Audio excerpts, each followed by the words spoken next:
If you're a manager or maybe studying to be one, you already know a painful truth.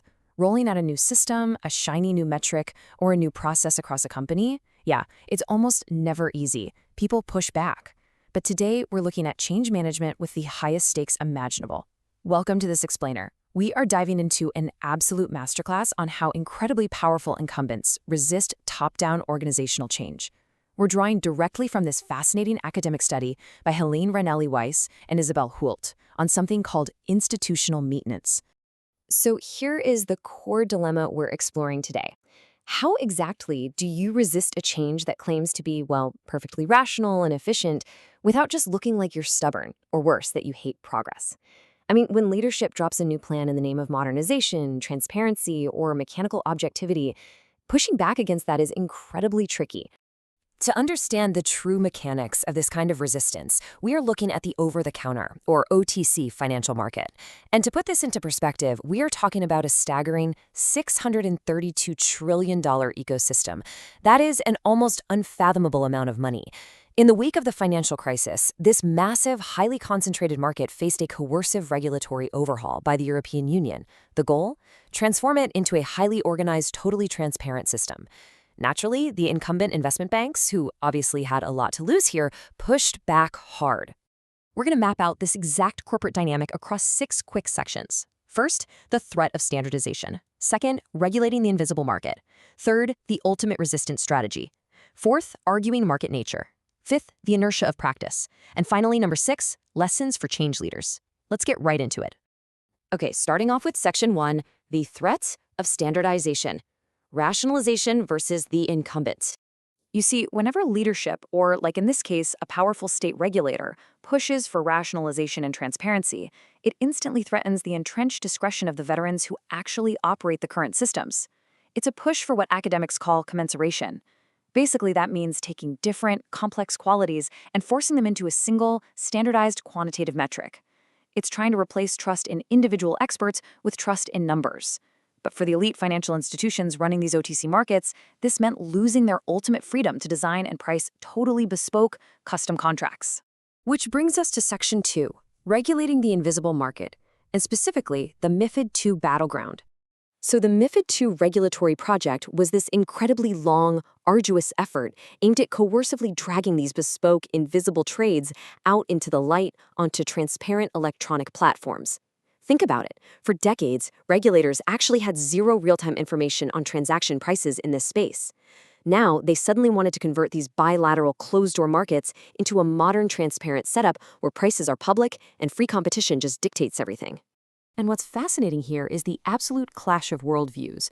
On one side, the regulators are pushing for what is essentially a perfectly standard, transparent, Wallrasian market. You know, that idealized setup with perfect information and free competition. Exactly what you'd learn about in an Econ 101 course.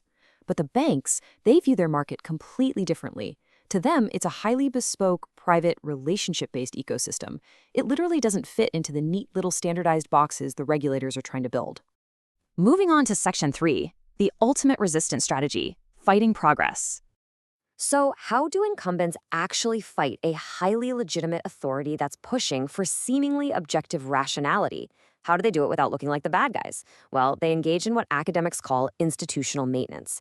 And it's so important to understand that this isn't just passive stubbornness or random complaining by the water cooler. No, this is purposeful, highly complex work performed by powerful actors to ensure the stability of the system they like against outside disruptions. It requires building a whole elaborate web of mutually reinforcing arguments to defend the status quo. And the absolute crown jewel of this strategy, their secret weapon is creating what we call incommensurables. They argue that the work they do is so uniquely bespoke, so exceptionally idiosyncratic, that standard metrics simply cannot apply to it. By claiming things are incommensurable, they are practically building a giant fence around their territory, declaring it an exception, and basically proving that the proposed changes are completely irrelevant to their totally unique environment.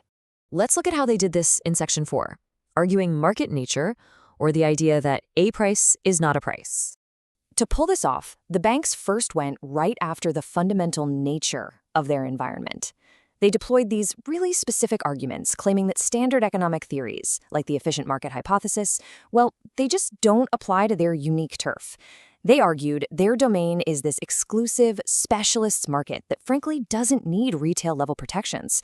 And most boldly of all, they asserted that forced transparency, which most of us see as a universally good thing, would actually break their system and destroy market liquidity. Just look at how the International Swaps and Derivatives Association, or ISDA, captures this strategy in action. Listen to how they brilliantly redefine a super basic concept. They argue a price isn't just a number on a screen. They say it's a price for a solution that can literally take weeks to finalize. Therefore, there can't possibly be a benchmark price. By doing this, they're making their work fundamentally incommensurable with the regulator's vision of mechanical transparency. Deutsche Bank takes it even a step further here. They argue that the regulator's push for transparency is genuinely dangerous to the whole ecosystem. They push this highly unorthodox theory that a certain degree of opacity, of darkness, is actually necessary to give participants the incentive to trade. Forced transparency, they warn, will cause liquidity providers to just pack up and go home, ultimately ruining the market. Now, let's dive into Section 5, the inertia of practice, defending the status quo. Their second major tactic leverages the sheer immense inertia of how things are currently done. Instead of just folding their arms and saying, "We refuse to change," the incumbents argue that their insanely complex setup is actually a natural evolution that benefits the client. It's a Darwinian argument. They claim the market evolved to this exact shape solely because end users demanded bespoke, highly confidential risk management. And building on that, they attack the technical feasibility of the new rules, basically claiming that trying to measure regulatory criteria like liquidity on their custom products is physically impossible to administer. BNP Paribas weaponizes that evolutionary argument absolutely perfectly here. They completely shift the burden of proof onto the regulators. They demand serious academic evidence that some shiny new, transparent model could possibly serve clients better than the naturally evolved status quo they already have. It brilliantly frames the existing, messy market as the organic, optimal result of what clients actually want. And then, by simply stating the new rules would be difficult to administer in practice, the ISDA masterfully undermines the actual operational feasibility of the whole reform. They're basically telling regulators that the thresholds they're trying to build, deciding what goes on an electronic platform and what stays private, are so inherently complex they just can't be executed in the real world.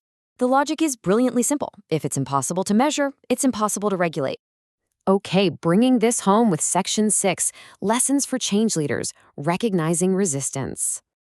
So, zooming out to your everyday organizational challenges, what is the actual managerial takeaway from this $632 trillion clash?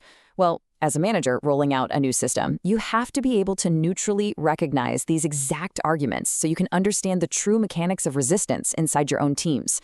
First, listen for incommensurability. Watch out when teams claim their processes are too much of an art form or just too unique for your standard KPIs. Second, spot those Darwinian defenses.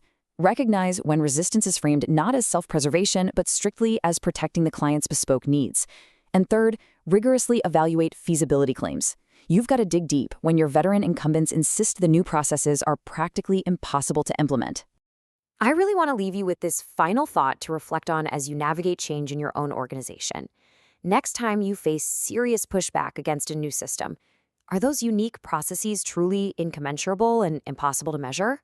Or are you just witnessing an absolute masterclass in institutional maintenance from a team that's deeply resistant to change? Something to think about. Thanks so much for joining this explainer, and we will see you next time.